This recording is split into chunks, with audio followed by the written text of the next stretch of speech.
संघ लोक सेवा आयोग सिविल सर्विस यानी कि यूपीएससी परीक्षा को देश का सबसे कठिन परीक्षा माना जाता है।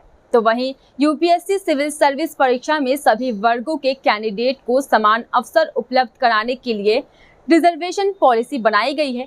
इसके तहत विभिन्न वर्गों के उम्मीदवारों को कास्ट एवं आय प्रमाण पत्र जमा करने पर कुछ छूट दी जाती है। इन्हीं सबको लेकर यूपीएससी 2022 बैच की ट्रेनी आईएएस पूजा खेरकर चर्चा में है। बता दें कि वो महाराष्ट्र कैडर की अधिकारी हैं और उन्होंने यूपीएससी सिविल सर्विस परीक्षा 2021 में 841वीं रैंक हासिल की थी, लेकिन उन पर अब कई आरोप लग रहे हैं।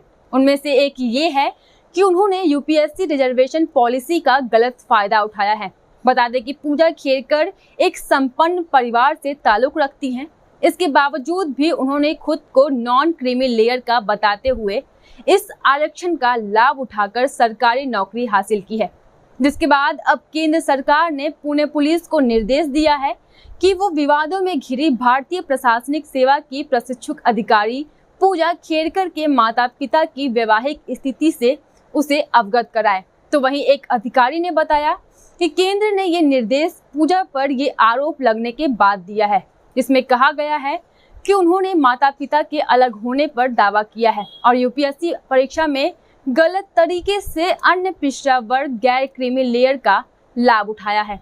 साथ ही खेरकर पर महाराष्ट्र के पुणे जिला कलेक्टर में प्रशिक्षण के दौरान ऐसी सुविधाएं और भत्तों की मांग करके ताकत और विशेषाधिकार का दुरुपयोग करने का भी आरोप है। उन पर यह भी आरोप है कि उन्होंने अपने कार्यकाल के दौरान आसपास के सभी लोगों को धमकाया और अपनी निजी ऑडी कार के ऊपर लाल नीली बत्ती भी लगवाई।